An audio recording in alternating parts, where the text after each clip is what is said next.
We present Episode 2 of Ashes to Ashford by Nigel Banks.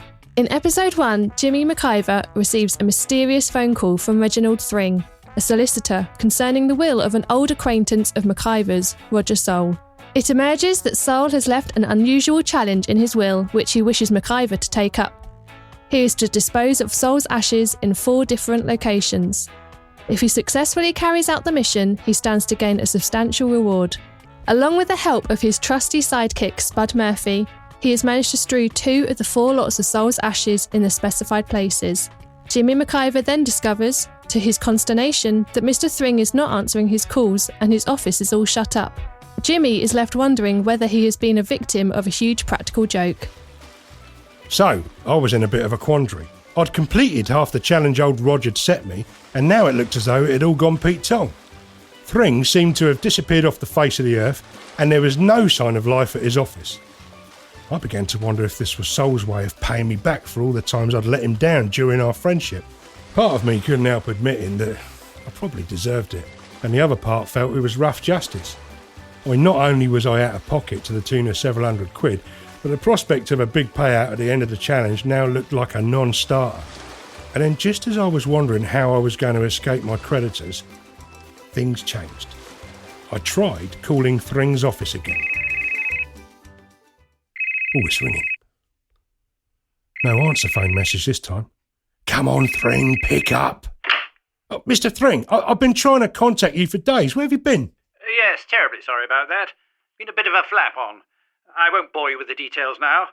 Can we come to the office tomorrow morning? Shall we say 11? Yeah, OK.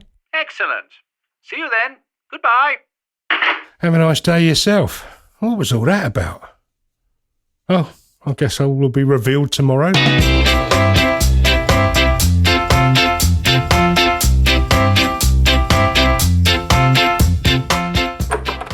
Do come in, Mr. McIver, and take a seat. Good to see you again. Likewise, I'm sure. Yes, I really must apologise for my untimely absence recently. It couldn't be helped, I'm afraid. Family crisis. My brother died suddenly down in Plymouth. All the funeral arrangements fell on my shoulders, so I had to drop everything and get down there, I'm afraid. Oh, right. Well, yeah, sorry for your loss and all that. Not necessary. We weren't close, but as his next of kin, I had to deal with all the practical details. Well, yeah, of course. Though I was surprised to find your office all closed up. Nobody minding the shop. Ah, yes. My secretary was due to go on holiday anyway. My brother died suddenly, so there just wasn't time to arrange a temp. Anyway, normal service has now been resumed. So, I guess you'll be wanting to find out what challenge Mr. Sole has set you next. Yeah, well, assuming, of course, that you think I've provided convincing enough evidence that I carried out the second stage properly. There was a bit of a glitch with the actual depositing of the ashes, and with the weather turned nasty during the sailing, and my friend, Mr. Murphy, who came along to take the photos of me throwing the ashes overboard, was seasick just at the vital moment. And then the wind blew the ashes in his direction and sort of stuck on his coat. So I see. But I can assure you, some of old Roger's ashes did end up on the water near to Elsa Craig. I just couldn't get hold of the camera in time to take a photo. I got the tickets for the boat and the train up to Glasgow as proof that we did make the trip and all that. I think, given all the logistical problems you faced, we can overlook the deficiencies and consider the second stage of the challenge duly accomplished. Great. You're a diamond, Mr. T. So, where to next?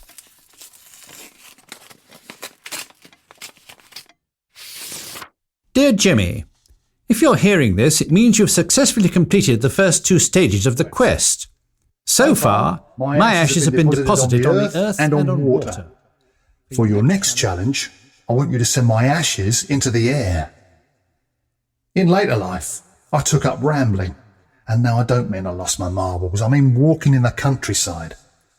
I had a problem with my heart, so the doctor recommended I take more exercise. Too little too late, as it turned out. My sedentary life and bad diet may well have brought on the cancer, which is going to do for me. So be warned, Jimmy. Cut out the booze, fags and high-fat diet while you still can, and you might make old bones. Anyway, at least I got to see some lovely bits of England's green and pleasant land on my country walks. One of my favourite ones was in the Wye Valley in Kent. You get wonderful views across the North Downs, and with a soundtrack of Vaughan Williams playing in your head, You really do have the quintessence of England. There's a particular landmark where I'd like you to launch my ashes. It's called the Y Crown.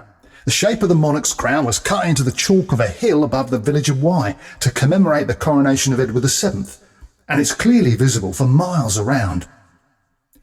I've always loved firework displays, so I'd like you to send my ashes up with a rocket from the Y Crown on or around November the 5th. Good luck! Oh, thanks, Rog. No pressure there, then. How on earth am I supposed to get his ashes up in a rocket? Not my problem, I'm afraid. Where there's a will, there's a way. And since in this case the will in question could be very lucrative for you, I'm sure you will come up with a solution. Ha ha ha. Hilarious. Well, all I could think of at the time was no way. And then blow me down, Spud comes up with a solution. By accident. We're strolling through the local park, discussing the problem while he's walking his dog. Could you not, I don't know, sprinkle some of the ashes over the rocket before we send it up? A bit like you sprinkled them all over me when we were on that ruddy boat. Except without the vomit, of course. Yeah, all right. I've said I'm sorry about that. And I did pay to have your coat dry cleaned. Anyway, I don't think Thring would let us get away with that trick a second time. We need to think of a way of attaching them to a rocket. No. That means he's going to do his business. Mickey always barks to let me know. Good boy. I'll just deal with this. It's a bit of a faff, but I can appreciate the need. You don't want to be putting your feet in it. Some dog owners aren't so careful, the dirty sods. So I always bring a few spare bags with me. Can I look at that one? Yeah, why? It's just a small plastic bag. Well, it's quite strong, isn't it? Being plastic, it'd melt if heat were applied. Mickey's paws aren't that hot, so I've never had that problem. No, you twonk. I mean, if we were to put the ashes in a poo bag and tape it to the rocket... Ah, I see. Yeah, we are in business. Spud, you're a star. So, come November the 5th, there we are, up on the hillside above Y, as requested, with the biggest rocket I could buy. The flask containing the third lot of Roger's ashes and some of Spud's poo bags. Oh yeah, and a box of matches. Right, Spud, you hold one of the poo bags as wide open as you can and I'll pour the ashes in. There we go, easy does it. Oh, spilt a bit, sorry Rog. Some of you's gone on the ground, never mind. Most of you's in the bag. Okay, Spud, tie the ends up, nice and carefully. Ugh, I'm all fingers and thumbs. Give it here then, I'll do it. Right, you take a photo of me holding the bag and then get the duct tape and wrap it round the rocket.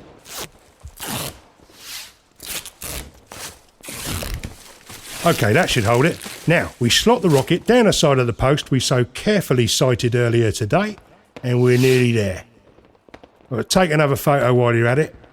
The more evidence we have, the better. Great. Got the matches? Yup, in me pocket. Right. I'll retire to a safe distance with camera at the ready while you do the honours. Honours? Okay, Spud, whenever you're ready. Oh, sugar. Match has gone out. That's more like it. There we go.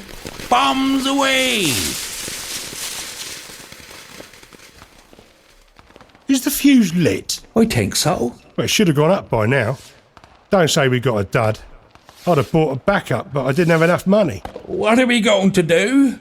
I'll have to go back and take a closer look. Is that wise? No other option. Wish me luck. I got me fingers crossed for you. And me toes. Ah! Jimmy, are you alright? Talk to me, Jimmy. I was fine. Fortunately, I landed on my back when I fell, so I was able to fire off a couple of camera shots up into the sky.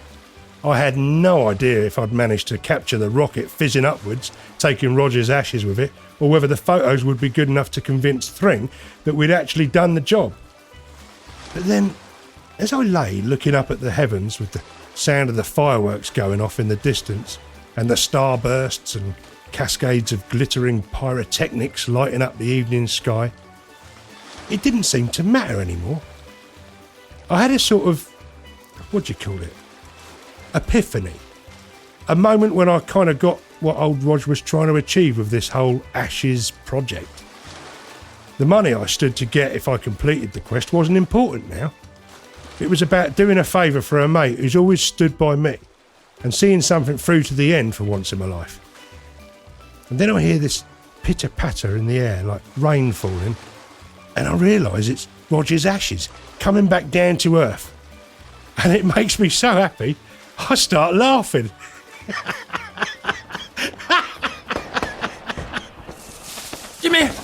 Jimmy! What's up? Well, we did it! And I'm a happy man, aren't you? No, I'm not. I got a bloody cinder in my eye. It's not bloody funny. I could have been blinded. Needless to say, after a couple of pints of Guinness and whiskey chasers in the local pub, Spud was fine, and we returned to London in high spirits. I reported back to Mr. Thring the very next day with the empty flask and the camera containing the photographic evidence. Well, Mr. McIver, you seem to have given the third lot of Mr. Soul's ashes a dramatic send-off. Some of your photos are a little out of focus, to say the least. Yeah, I had a bit of a slip-up just as I was about to press the button. Ground was uneven. Still, all told, I think there's sufficient corroborative evidence here to substantiate that the deed was carried out as claimed. Excellent news. Tell me, out of interest, how did you manage to attach the ashes to the rocket? Oh, it was easy. Put them in a doggy's doo-doo bag and taped it to the rocket. The heat from the rocket melted the plastic, and so the ashes all got dispersed into the air before falling back down to Earth as planned. Ingenious. So, we'd better see where you're off to next with the fourth and final lot of ashes. Dear Jimmy, if you're hearing this, it means you have successfully completed 3 stages of the challenge. Only one more to go, and then you can collect your reward.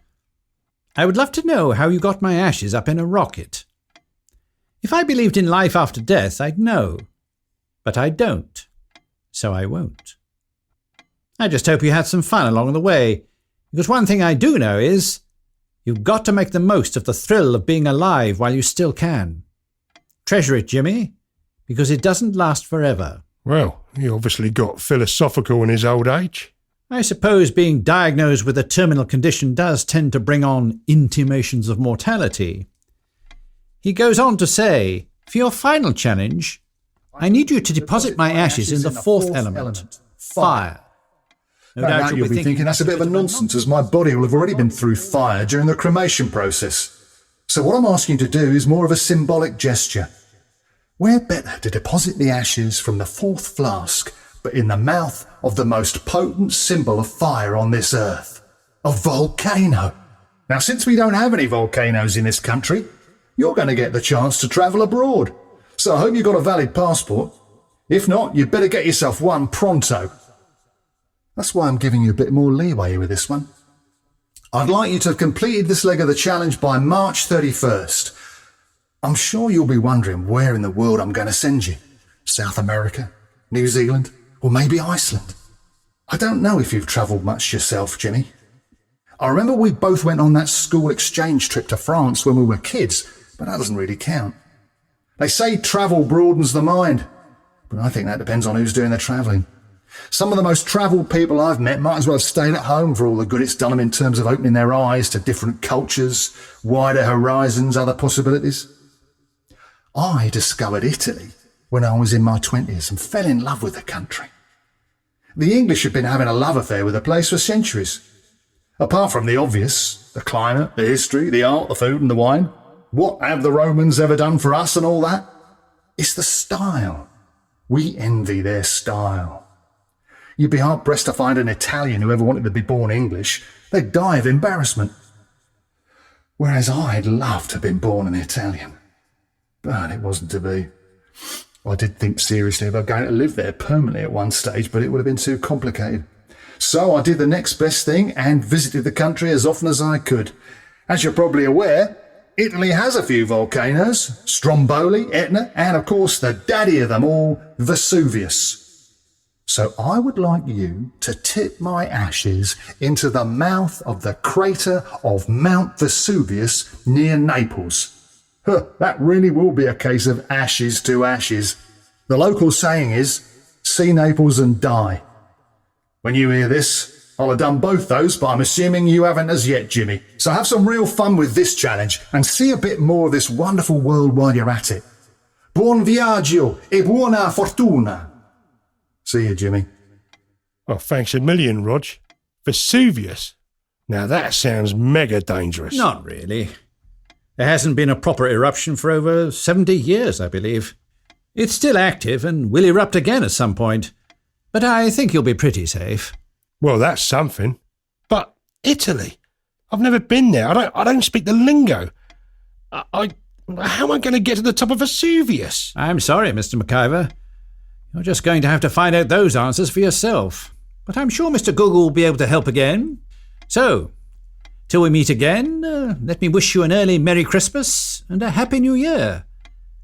Arrivederci, as I believe they say in Italy. Yeah, ciao, baby, to you too. As you can imagine, Roger's final challenge was really taking things to a new level. I could see what he was trying to do, though, the cunning old bugger. He knew that having come this far, I wasn't going to throw in the towel now. It definitely wasn't about the money anymore. It was about something deeper. If I were to pop my clogs at the same age as Rog, it meant I only had another couple of years left. What would be my epitaph? He frittered his life away, or he gambled and he lost. I never used to have much truck with people who talked about having a midlife crisis, but now I began to understand what it meant. More immediately, however, I needed to tackle the logistics of getting Roger's ashes to Mount Vesuvius. Not for the first time, help was on hand from an unlikely source, Spud Murphy. Usual, Fred, and a pint of Guinness for Mr. Murphy, please. Coming up. Oh, thanks, Jimmy. You're a gentleman and a scholar. Your good health, Spud. So, as I was saying, I'm a bit stuck on the next leg of my challenge. Mount Vesuvius. I don't know how I'm going to pull that one off. I've been there. It should be easy. Well, I mean, I don't speak Italian. I don't know the way around. You what? I said I've been there. It'll be easy. When did you go to Italy? You've rarely stepped foot outside Kilburn since I've known you. You got the jitters when we went to Ashford, and then we crossed the border into Scotland. I thought you were going to have a heart attack. Ugh. It was when I was in the seminary. The Jesuits organised this trip to Rome to see the Vatican and all that. And then they took us on to Naples so we could see round Pompeii and then trek all the way up Vesuvius.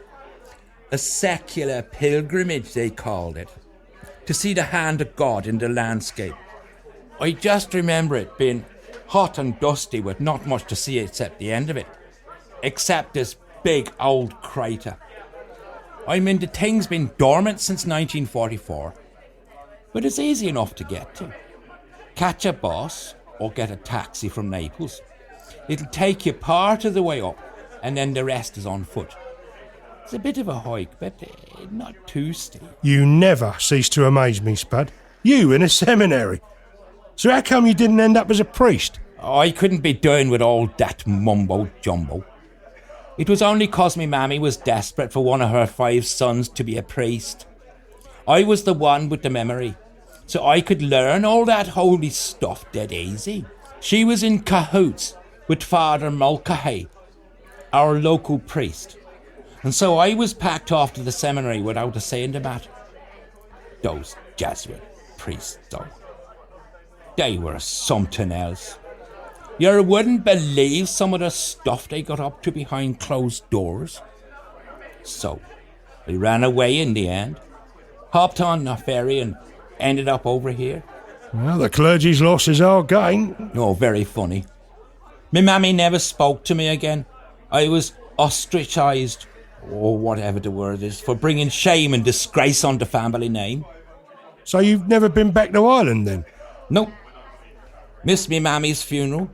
I wanted to go, but I was broke at the time, so I couldn't afford a fare. Well, couldn't one of your brothers have coughed up the money? Family occasion and all that. Them? They wouldn't give me the time of day. I'm the black sheep, so I wouldn't have been welcome. I sent a card, but I didn't even get a reply.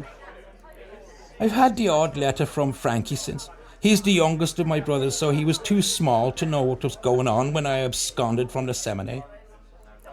He doesn't bear a grudge like the others. Only child, me.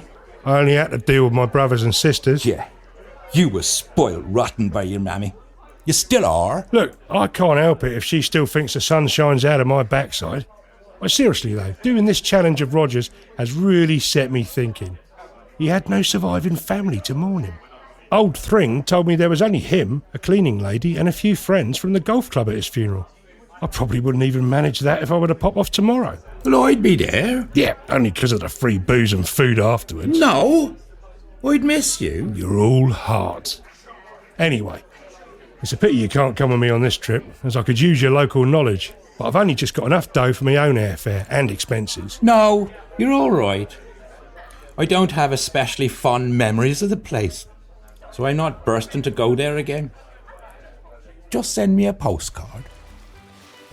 So I did some investigating on the interweb, as advised by Mr. Thring, and got myself a cheap return flight to Naples for just over 80 quid, and 3 nights in a hotel in the centre of the city for another 100. Pretty good value, I thought. But it meant I'd just about maxed out my credit card. Still, speculate to accumulate, as they say. And truth be told, I was quite looking forward to the adventure of going somewhere completely new. Come the day, March 7th, I'll get myself to Gatwick in good time to check in for the flight. 1 small suitcase and my trusty holdall containing the flask with Roger's ashes, which I'm going to keep with me as hand luggage. That was the plan anyway. But then I get to the security checkpoint. Put your bag in the plastic box, please, sir, along with any electronic devices, coins and keys. Right. And the belt from your trousers, please, sir. What? My strides will fall down. Are you some kind of perv? Oh, yeah, the sight of your hairy legs will give me a cheap thrill. No, sir, the metal buckle on your belt will set off the sensor on the walk-through screening machine. Oh, I see. Sorry, mate. I've not done any flying for years. Yes, it's a bit of a pain, I know, sir, but given the way things are in the world these days, we have to carry out these checks. Now, if you'd like to walk through the machine, and then one of my colleagues will carry out a body search.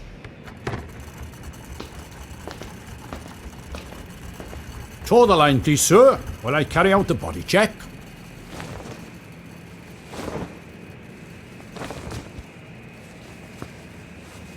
I'm sorry, sir. Would you mind accompanying me? We'd just like to ask you a few questions. What? What's going on? Just step this way, please, sir.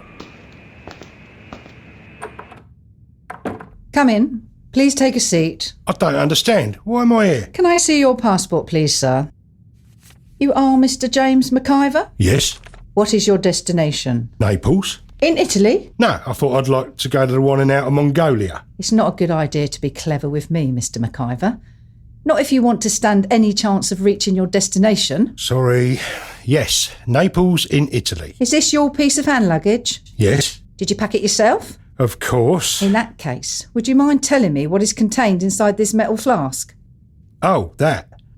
Well, that's a bit difficult to explain Without what, Mr. McIver? Without you getting hold of the wrong end of the stick. And why might I be likely to do that? Well, you see, it's not what it seems like. In that case, we'd better have a look at what's inside. Then I can decide what it seems like. It's got a seal round the neck. That's unusual. Interesting.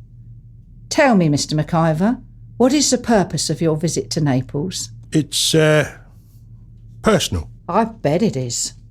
Meeting someone there, are you? I'd lay odds he's called Luigi or Franco and he's connected to the Camorra. The what? The Neapolitan version of the mafia, as I'm sure you're aware.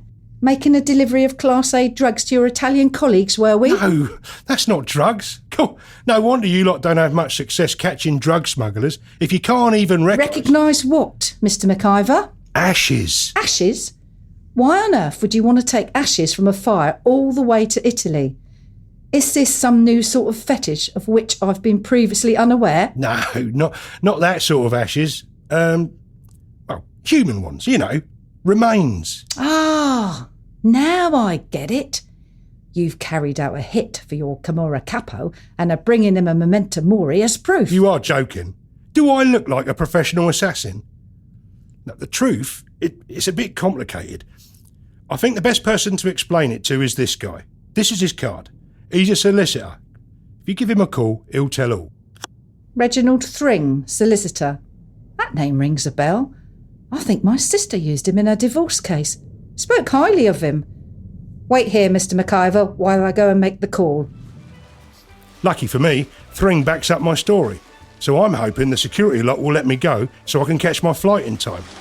But it wasn't that straightforward. So now that's all been cleared up, can I go now? I'm afraid not, Mr. McIver. What's the problem now? Well, you're certainly free to leave this room, but not with the ashes, I'm afraid. And according to Mr. Thring, they represent the sole purpose of your journey. So there's not much point in your catching that plane to Naples. But why can't I take the ashes? If you bothered to research the topic properly, you'd have discovered that the Home Office lays down very strict regulations about the export of deceased corpses, all their remains. There are very precise protocols to be followed, and a whole raft of official forms to be completed, none of which, I fear, you have in your possession. Typical. Yes, I know. Red tape, eh? The bane of the bureaucrat's life. So that's it then. Fallen at the final hurdle. I'll never get my reward now. Yes, Mr. Thring was a trifle indiscreet and happened to mention that there's a financial incentive attached to this undertaking, if you'll excuse the pun. The deceased gentleman, whose ashes are contained inside this metal flask, was quite wealthy, I believe. Yeah, and he had no family to leave his money to, so it'll all go to charity now. What a waste. Still, that's the way it goes. Yep, story of my life. Pity. On the other hand... On the other hand, what? I've taken rather a shine to you, Mr. McIver. Or may I call you James? Well, it's Jimmy to my friends. Well, Jimmy, I think we might be able to come to a mutually satisfactory arrangement over this matter. Do what? Are you suggesting what I think you're suggesting? You know, one thing I've always admired about Italian officials is their openness to financial inducements when in Rome, or in this case, Naples. What do you say, Jimmy? A backhander? Shh. Let's just keep this between ourselves. I was thinking in terms of... Who'd have thought it, eh? Miss Alice Radley, Senior Customs and Immigration Officer, offering to accept a bribe so I can body swerve all that red tape and take old Roger's ashes to Naples. I did tell her that getting the ashes to Naples was only the first step, and then I had to get them to the top of Vesuvius, chuck them in the crater, persuade someone to take a photograph of me doing it before reporting back to old Thring with the evidence. This was no walk in the park. But it didn't seem to bother her. I do like a bit of a flutter, she said. Woman after me own heart. So I get to Naples, check into the hotel, no bother. Fortunately, the receptionist speaks English and he helps me sort out the trip to Vesuvius. The day I went up to the volcano, the weather was bright, clear and not too hot. There's a bit of a breeze blowing, but when I get to the top, after what happened last time, I make darn sure I know which direction it's going in so I don't get covered in the ashes when I empty them out of the flask. But the next problem is finding someone to take a photo of me doing the deed, as I didn't have Spud with me this time. Luckily, there's a school party ahead of me, and I catch the sound of English voices, so I seek out one of the teachers and make my pitch. Excuse me, are you English? I'm Anna King, Head of Geography at Abbotsford High School. We're on the annual European field trip. Carry on, folks. I'll catch you up later. How can I help? My Italian's very limited, I'm afraid, if you're looking for a translator. No, it's not that. I wonder if you could do me a favour. It's a bit of a strange request, but I promise you it's nothing illegal. Well, this is a novel experience for me. Being propositioned on top of a mountain. No. It's nothing like that, honest. No, what it is, I wonder if you wouldn't mind taking a photo of me tipping the contents of this flask here into the crater. You can't do that. This is a site of special scientific interest. You can't go round dropping waste products into the crater of Mount Vesuvius. No, you don't understand. It's not a waste product. Well, not in the way you're thinking. Inside this flask are some of the ashes of a friend of mine who loved Italy and left a request in his will that they be dropped into the crater here. I'm just carrying out his wishes, that's all. Oh, that's gross. How could you agree to something so macabre? No, I don't want anything to do with that. Thank you very much. Fair enough. That's your prerogative. But I'd just like to say that I think that's a very narrow-minded and judgmental viewpoint. My late friend Roger asked that his ashes be deposited in 4 different places, which had special significance for him. I've already done 3 of them, and this is the last. I've spread him on the earth in Ashford, the sea in Scotland, and in the air over Wye in Kent. But he wanted the 4th lot to be spread in a place associated with fire, so that's why I've come here. Very laudable of you, I'm sure. But I still think it's grotesque. Why? I mean, it's what we all come down to in the end. We're just a collection of atoms. What's wrong with reuniting his dust with the dust in a volcano? I know it's become very fashionable for people to want their ashes spreading in places that were special to them. But I just think it's yet another example of selfishness and disregard for the environment. We have designated places for these things. Crematoria. That's where they belong. Well, I can see we're just going to have to disagree on this one. But before I tip my friend Roger's ashes into the crater here, let me ask you one thing. What's your position on landfill sites? I mean, do you get as worked up about the millions of tons of rubbish we bury in the earth every day? I mean, not exactly environmentally friendly, eh? Strikes me that's selfishness and disregard on a grand scale. I'm just saying, like. That's a completely different issue. Yeah, tell it to the judge. No need to be offensive. Offensive? Listen, lady, if I was being really offensive, you'd know about it, you smug bint. How dare you? I've a good mind to report you to the authorities. The authorities? Have you heard yourself? We're on top of a bloody mountain. There's no authorities here. Is everything all right, Mrs. King? Is this man bothering you? It's okay, Mr. Booth. I can handle this. Oh, cavalry to the rescue, is it?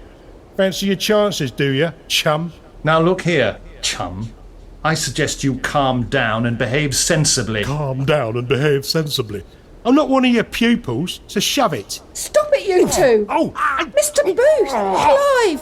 Oh, you... Don't! Oh, this is most embarrassing. Get off of it. Not in front of the students.